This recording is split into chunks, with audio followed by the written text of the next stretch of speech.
White page लीजिएगा और वहां पे जंतु का वर्गीकरण जो है ना सो सीधे वर्टिब्रेटा और इंटरवर्टिब्रेटा से चालू कीजिएगा, ठीक है ना। और उसको 2-3 बार लिखिएगा, 2-3 पेज में, मतलब बार बार उसको लिखिएगा, ठीक है ना। जहां पे भूलिएगा तुरंत बुक का हेल्प लीजिएगा, बुक में पूरा सजा के दिया ही हुआ है, उसको आप लोग अच्छे से याद कर लीजिएगा, समझे। उसको वो जरूरी है। और साथ साथ जब वो हो जाएगा तो उसके बाद जब 2 पेज या 3 पेज, मतलब 2 बार या 3 बार जब आप पूरा वर्टिब्रेटा और इनवर्टिब्रेटा के अंदर जितना भी आएगा उसको अगर आप लिख पाइएगा, उसके बाद अगला एक पेज में क्या कीजिएगा कि जितना भी लिखे हुए हैं ना, मतलब उसी पेज पे जितना भी लिखे हुए हैं सबका एग्जाम्पल लिखने का कोशिश कीजिएगा कि किसके अंदर कौन आता है। कहा कि जो सबसे ज्यादा आपको उससे प्रश्न पूछा जाएगा वो एग्जाम्पल से, कि जेली फिश बताइएगा, तो अभी बताइएगा तो मिसाल के तौर पे जेली फिश किसका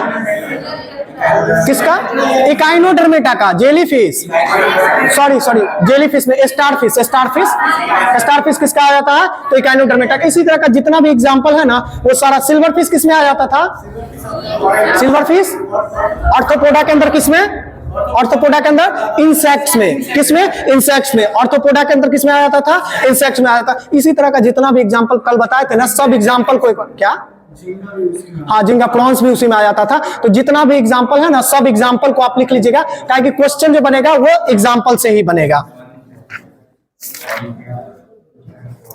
एक दिन जो है ना वो प्लांट क्लासिफिकेशन कल या परसों देखते हैं, वो बिना होमवर्क का ही करवा देंगे हम।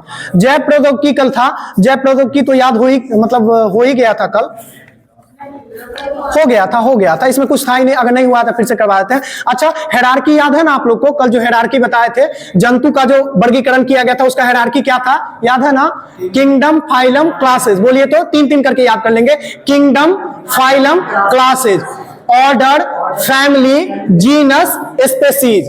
फिर से देखिए, kingdom, phylum, classes, order, family, genus, species, समझे। 3-3, 6 और लास्ट में स्पेसीज सबको याद रहता है। फिर से देखिए, kingdom, phylum, classes, kingdom, phylum, classes, kingdom, phylum, classes, order, family, genus, species, समझे। इसको याद रखिएगा। ऐसा नहीं कहिए कि हमको हिंदी में नहीं याद हुआ, क्वेश्चन तो आप सब जगह हिंदी इंग्लिश दोनों में आता है, इंग्लिश में भी याद रहेगा, आपका काम चल जाएगा। इसमें पूरा 7 का 7 नहीं देगा, लेकिन कभी क्या करेगा ना कि क्वेश्चन इसमें दे देगा kingdom, phylum, classes, family, order, genus, species, और इसको उल्टा पुल्टा करके दे देगा और बोलेगा कि इसमें से कौन सा ऑप्शन सही हायरार्की में सजाया हुआ है। तो वहां पे याद रहेगा तभी ना कर पाएंगे। तो इसको याद कर लीजिएगा। इसको भी 2-3 बार लिखेगा ना तो याद हो जाएगा। हम भी 2-3 बार लिखे थे तभी हमको याद हुआ था, नहीं तो नहीं याद रहता था। बार बार जो है ना किंगडम, फाइलम आ जाते थे, उसके बाद फिर ऑर्डर की क्लासेस क्या याद नहीं रहता था। 2-3 बार लिखे ना, याद हो गया, समझे। आप लोग भी 2-3 बार इसको लिख लीजिएगा, kingdom, phylum, classes, order, family, genus, species. देखिए ये जो है ना ये हो गया था। जैव प्रौद्योगिकी जो है ना बायोटेक्नोलॉजी बहुत कम ही दिया हुआ था इसमें। सबसे पहले बताइएगा तो एंटीबायोटिक का खोज कब हुआ है, 1929 में, ठीक है ना। 1929 में किया गया था। और किसके द्वारा किया गया था, अलेक्जेंडर फ्लेमिंग के द्वारा किया गया था, अलेक्जेंडर फ्लेमिंग के द्वारा किया गया था। और कौन सा एंटीबायोटिक पहली बार बनाया गया था, पेनिसिलिन बनाया गया था, ठीक है ना। कौन सा, पेनिसिलिन बनाया गया था। और पेनिसिलियम नाम का एक कवक था ना, उसी से बनाया था, इसी के लिए उसका नाम क्या रख दिए, पेनिसिलिन रख दिए, ठीक है ना। अभी तो बहुत सारा एंटीबायोटिक बन चुका है। एंटीबायोटिक का प्रयोग किस काम के लिए होता है, हाँ, जीवाणुओं को, हाँ, जीवाणु, एंटी से मतलब क्या होता है, उल्टा, प्रति, एंटी का मतलब क्या होता है, उल्टा, और जीवाणु मतलब जीवाणु को नष्ट करने के लिए, जीवाणु को खत्म करने के लिए एंटीबायोटिक्स का प्रयोग होता है। लेकिन हाल ही के दिनों में वैज्ञानिकों के द्वारा प्रयोग किया गया और कुछ वायरल बीमारी को भी खत्म करने के लिए एंटीबायोटिक्स का प्रयोग किया जा रहा है, समझे। उसके बाद देखिए टीकाकरण के बारे में दिया हुआ है, एडवर्ड जेनर के बारे में, ठीक है ना। टीकाकरण का खोजकर्ता कौन थे, एडवर्ड जेनर। एडवर्ड जेनर के बारे में एक अच्छा चीज सुन लीजिए, ठीक है ना। यहाँ थोड़ा सा देख लेते हैं और कुछ है क्या इसमें, बता दीजिएगा। लास्ट में हम एडवर्ड जेनर के बारे में एक कहानी सुनाएंगे, टीकाकरण के बारे में बताइएगा। उसके बाद देखिए तो पोलियो के बारे में है। पोलियो का टीका का, पोलियो वायरस का खोज कब हुआ था, पोलियो वायरस का खोज कब हुआ था, पोलियो वायरस का खोज, शांत रहिए, पोलियो वायरस का खोज 1900 नहीं 1900 में हुआ था, लेकिन 1900 के शुरुआती में ही हुआ था। आप लोग टीका का बात करें, पोलियो टीका, पोलियो टीका नहीं, पोलियो बीमारी पहले हुआ तब ना पोलियो का टीका का खोज हुआ। पहले कोविड बीमारी हुआ कि पहले टीका का खोज हुआ, पहले कोविड बीमारी हुआ ना, तो कब हुआ कोविड बीमारी, 2019 में कोव-19 है ना, सार्स कोव-19 नाम है ना, तो ये 90 ही तो उसके ईयर को रिप्रेजेंट करता है। तो इसी तरह से पोलियो वायरस का जो खोज सबसे पहले किया गया था ना, वो चीन में किया गया था और 1908 में किया गया था। कब किया गया था? 1908 में किया गया था। और इसको लेकर के जॉन साल्क जो टीका बनाए थे वो कब बनाए थे? 1900। वो तो देखिए सबसे पहले जो पोलियो का टीका जो बनाया जाता है वो जॉन साल्क के द्वारा बनाया जाता है। और जॉन साल्क जो है ना, शायद 1956 है कि 65 है, 1956 है ना, 1956 नहीं 52 नहीं है, 52 नहीं है, 52 से वो प्रयोग करना चालू करते हैं, 52 वगैरह से प्रयोग करना। जॉन साल्क जो टीका बनाते हैं वो थोड़ा सा देख लीजिएगा, 1956 या 65, ठीक है ना, हमको ठीक नहीं याद आ रहा है, शायद 1956 ही होगा। 1956 में पहली बार जॉन साल्क जो है टीका बनाते हैं, ठीक है ना। और उसके बाद जो है ना एडविन साबिन के द्वारा जो टीका बनाया जाता है, जो आज हम लोग जिस टीके का प्रयोग करते हैं वो एडविन साबिन के द्वारा बनाया हुआ टीका है। 2 बूंद जिंदगी के लिए, 2 बूंद तो जो जिंदगी के लिए है, जिसको ओरल ड्रॉप बोलते हैं, ठीक है ना, ओवीपी बोलते हैं ना, ओरल पोलियो वैक्सीन बोलते हैं, ओपीवी बोलते हैं, ओपीवी। ये किसके द्वारा बनाया गया था? तो एडविन साबिन के द्वारा बनाया गया था। और ये बनाया गया था 1995 में, 1995 में। सोचिए कितना देरी हो चुका था पोलियो के वायरस में। पोलियो का बीमारी 1908 में ही खोजा गया और उसका फाइनल जो टीका बन पाया, जो सबको जनसाधारण को मिल पाया, वो कब मिला? तो 1995 में, 1995 में। और वो अभी तक जो है चलते आ रहा है, ठीक है ना। जॉन साल्क पोलियो का टीका का खोज करते हैं और एडविन साबिन के द्वारा ओपीवी टीका का निर्माण किया जाता है, ठीक है ना। उसके बाद एक बीसीजी के बारे में है, तो बीसीजी का सब लोग जानते ही है, ठीक है ना। बीसीजी का टीका बनाया किसके द्वारा गया था? बीसीजी का टीका किसके द्वारा?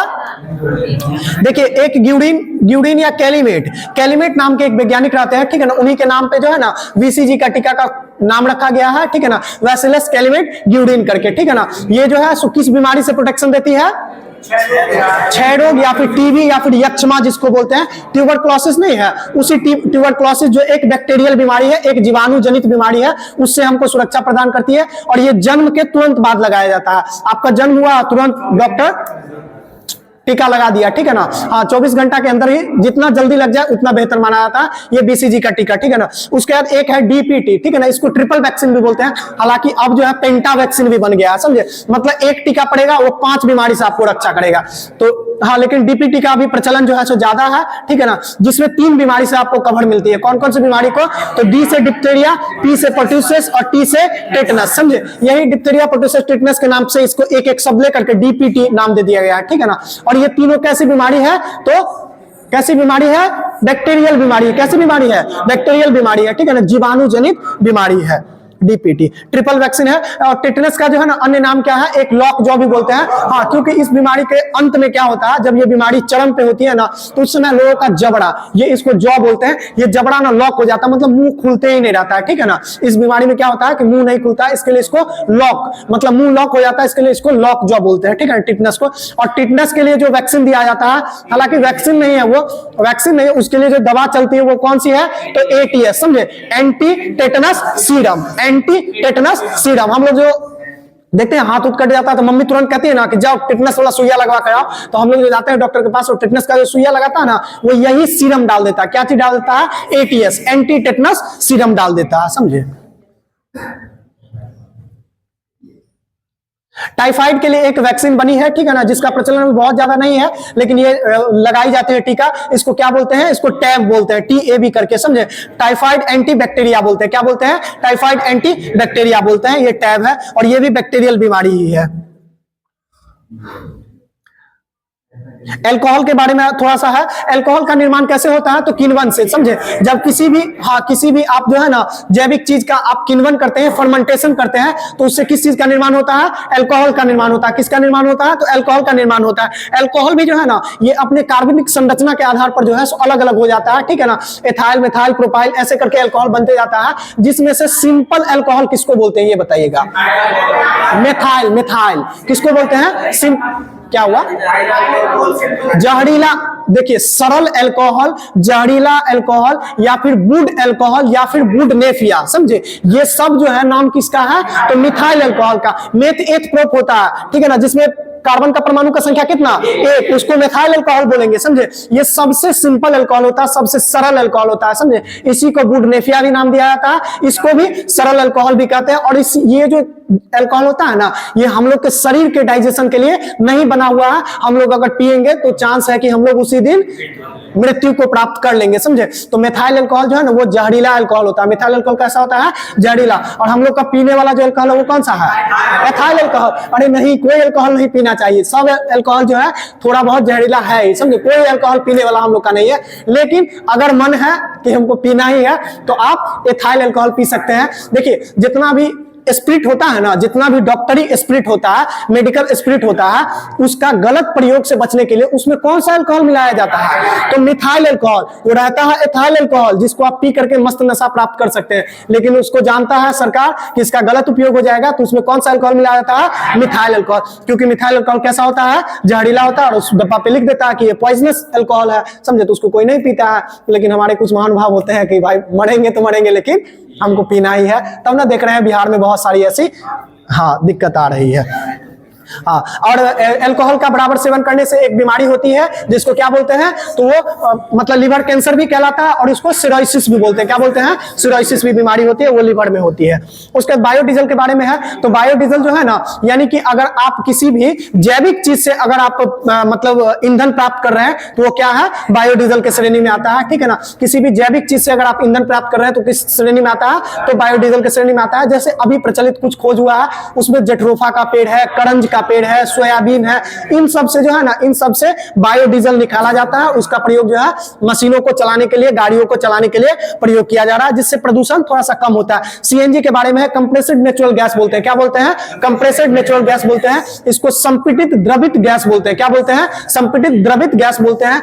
इसका प्रयोग, सीएनजी का प्रयोग जो है ना, हम लोग कहां करते हैं, हम लोग गाड़ी वगैरह चलाने में जो है ना, गाड़ी वगैरह चलाने में सीएनजी का प्रयोग करते हैं। और इस सीएनजी से जो है ना प्रदूषण की मात्रा कम होती है, प्रदूषण की मात्रा कम होती है। और इसमें मीथेन का जो मात्रा होता है वो अधिक होता है। मीथेन का मात्रा कितना होता है, तो लगभग 85% तक मीथेन का मात्रा होता है। एक और गैस है जिसको बोलते हैं एलपीजी। क्या बोलते हैं, एलपीजी। वो होता है लिक्विफाइड पेट्रोलियम गैस। कौन सा होता है, लिक्विफाइड पेट्रोलियम गैस। लेकिन पेट्रोल से निकाला हुआ गैस है वो, लेकिन उसको लिक्विफाइड कर दिए हैं, मतलब उसको कंप्रेस्ड करके उसको लिक्विड स्टेज में बदल दिए, और उसको सिलेंडर में भर करके हम लोग खाना बनाने के लिए उसका उपयोग करते हैं। हम लोग के घर में जो गैस आता है कौन सा गैस आता है, एलपीजी आता है, लिक्विफाइड पेट्रोलियम गैस। उस लिक्विफाइड पेट्रोलियम गैस में क्या चीज आता है, तो उसमें रहता है ब्यूटेन और प्रोपेन, और साथ में आइसोब्यूटेन, ठीक है ना। ब्यूटेन, प्रोपेन और आइसोब्यूटेन का वो मिश्रण होता है, और उसमें एथाइल मरकेप्टन मिला दिया जाता है। किस चीज के लिए, सुगंध के लिए। ऐसा नहीं कि हम लोग की मम्मी जो है चढ़ा के दूध और चली जाए सहेली से बात करने, कुछ गंध हो ही नहीं, पता चला जब अंदर आए स्विच दिए बूम,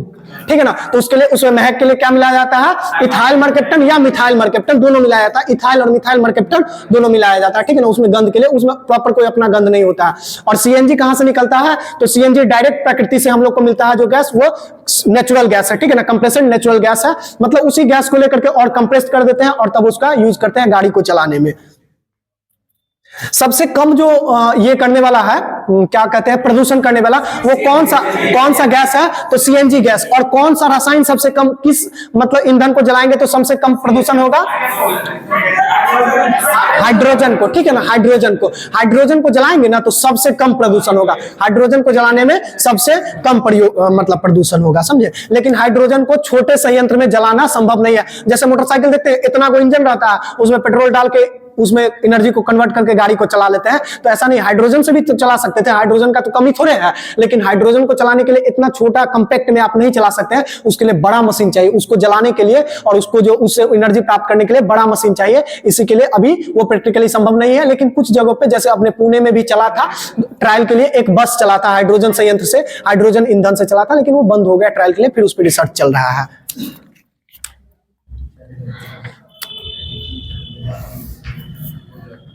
और इसमें कुछ खास है नहीं, ठीक है ना। बताइएगा, एक बताइएगा तो पेडल कल्चर किसके लिए किया जाता है? किसके लिए? ऑस्टर के लिए, ठीक है ना। पेडल कल्चर जो किया जाता है वो किसके लिए किया जाता है? ऑस्टर के निर्माण, ऑस्टर में से मोती का जो होता है ना निकालने के लिए, उसके लिए उसका ऑस्टर का जो है सो खेती किया जाता है, ठीक है ना। ऑस्टर का खेती किया जाता है, उसको क्या बोलते हैं? तो पेडल कल्चर बोलते हैं, ठीक है ना। वीटी कल्चर में किसका अध्ययन किया जाता है? किसका कल्चर किया जाता है? अंगूर का। वीटी में अंगूर का किया जाता है, ठीक है ना। फ्लोरिकल्चर में किसका किया जाता है? फूल का, ठीक है ना। एग्रीकल्चर में किसका किया जाता है? फसलों का। एग्रीकल्चर में फसलों का, ठीक है ना। एग्रीकल्चर में फसलों का किया जाता है। और एक होता है क्या? सिल्वीकल्चर। सिल्वीकल्चर में किसका करते हैं? सिल्वीकल्चर। सिल्वी क्या? काष्ठीय पेड़ पौधे का, सिल्वीकल्चर में। और एक इसका मधुमक्खी, ये मधुमक्खी बोलते हैं, ये जो होता है रेशम का, उसको क्या बोलते हैं? सेरीकल्चर बोलते हैं, ठीक है। रेशम कीट का जो अध्ययन करते हैं रेशम के उत्पादन के लिए, उसको क्या बोलते हैं? सेरीकल्चर बोलते हैं, ठीक है ना। चलिए इतना ही है, इसको अब होमवर्क आगे बढ़ाएंगे तो बताएंगे। एक लास्ट में बच गया था, बोल रहे थे एडवर्ड जेनर के बारे में। एडवर्ड जेनर के बारे में एक रोचक कहानी है, सुन लीजिए। एडवर्ड जेनर जो है ना टीकाकरण के खोज करता है। क्या चीज है? टीकाकरण के खोज करता है। जब टीकाकरण का खोज एडवर्ड जेनर किए थे ना, तो उनको ये नहीं बात पता था कि हम क्या चीज कर दिए, समझे। कभी कभी आपसे भी कोई चीज ऐसा होगा कि मुंह से कुछ ऐसा चीज निकल जाएगा जो लगेगा कि मतलब लोगों को कि कितना बड़ा बात बोल दिया, लेकिन आपको लगेगा कि हम तो कुछ बोले ही नहीं। ऐसा होता है ना। चाहे कोई काम आप ऐसा कर दीजिएगा जो मतलब लोगों के लिए बहुत फायदेमंद हो जाएगा और आपको लगेगा कि हम तो कोई एफर्ट लगा ही नहीं। तो एडवर्ड जेनर भी कुछ ऐसा ही कर दिया, ठीक है ना। एडवर्ड जेनर दुनिया को टीका का खोज करके चले गए, मतलब दुनिया को वैक्सीनेशन क्या होता है इस चीज के बारे में बता के चले गए, लेकिन उनको पता ही नहीं था कि हम ऐसा क्या किए। जैसे किसी मैथ का क्वेश्चन है, बहुत लेंदी है, किसी से नहीं बन रहा, 100 बच्चे बैठे हुए हैं, सर भी परेशान है, नहीं बन रहा। अब पीछे से एक लड़का बोलेगा सर 7 आंसर होगा, और सच में वो आंसर हो जाता है। और उस बच्चा से जाकर के जब पूछिए कि कैसे हुआ रे 7 आंसर, तो बोलेगा ये तो हमको नहीं पता है। एडवर्ड जेनर के साथ भी यही हुआ, समझे। उनसे जब लोग पूछा कि आप ऐसा क्या कर रहे हैं, मतलब कुछ कंसेप्ट तो बताइए, तो एडवर्ड जेनर बोले ये बात तो हमको नहीं पता, लेकिन हम ऐसा करते हैं ना तो ऐसा रिजल्ट हो जाता है, समझे। टीकाकरण का खोज इसी तरह का हुआ। सबसे पहले वायरस का खोज कब हुआ था? 1892 में। कौन किए थे? इवानोवस्की किए थे, ठीक है ना। 1892 में किए थे इवानोवस्की जो है सो मतलब वायरस का खोज किए थे। और टीकाकरण का जो खोज के लिए एडवर्ड जेनर को बोला जाता है, वो किस चीज का टीका का खोज किए थे? चेचक का टीका। बहुत अच्छा। वो किस चीज का किए थे? चेचक का, जिसको स्मॉल पॉक्स बोलते हैं, ठीक है ना। स्मॉल पॉक्स का वो किए थे खोज। उस समय स्मॉल पॉक्स और चिकन पॉक्स अलग नहीं था, दोनों एक ही चीज था, समझे। उस समय एक ही लगता था। बाद में जब वेरियोला और वेरिसेला वायरस दोनों का खोज हुआ, तब पता चला कि छोटी माता को क्या बोलते हैं?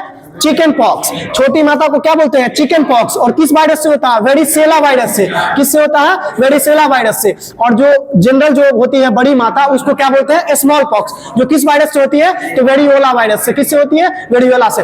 देखिए छोटी माता और स्मॉल पॉक्स दोनों एक चीज नहीं है। छोटी माता चिकन पॉक्स, छोटी माता चिकन पॉक्स। इसमें वायरस कौन होगा? Varicella. C for chicken, C for cella, C for chicken, C for cella, समझे। तो इसमें वेरिसेला वायरस होगा। और जिसको बड़ी माता बोलते हैं या फिर बड़ी जो चिकन पॉक्स, बड़ी जो मतलब पॉक्स होती है, उसको क्या बोलते हैं? स्मॉल पॉक्स बोलते हैं। और उसमें कौन सा वायरस बीमार होता है? तो वेरिओला, समझे। वेरिओला वायरस होता है।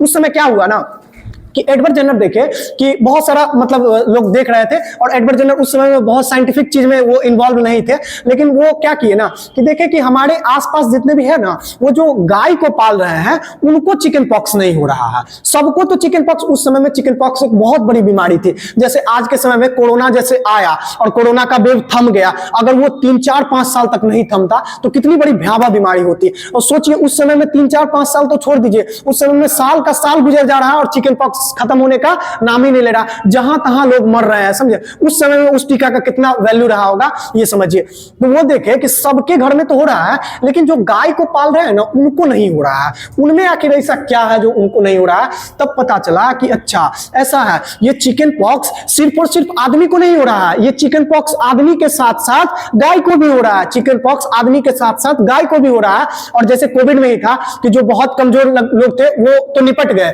लेकिन जो बहुत मजबूत थे वो कोविड होने के बाद भी बचे रहे। तो जो गाय जो है ना बहुत मजबूत थी, उन गायों को जो है ना, अगर रिकॉर्ड ज्यादा हो रहा होगा तो छोड़ दीजिएगा, जो गाय जो है बहुत मजबूत थी उनको चिकन पॉक्स हो गया। और चिकन पॉक्स हो करके जब भी कोई हमारे शरीर में मतलब कोई बैक्टीरिया वायरस जाता है तो हमारा शरीर क्या करता है? एंटीजन का निर्माण करता है। क्या करता है? एंटीजन का निर्माण करता है। तो उस गाय में भी एंटीजन का निर्माण हो गया था उस चिकन पॉक्स के खिलाफ, और उस गाय से मिलता है दूध, और वो दूध को पीते हैं इंसान जो गौपालक होते हैं। वो इंसान पिए तो उनको भी क्या मिल गया?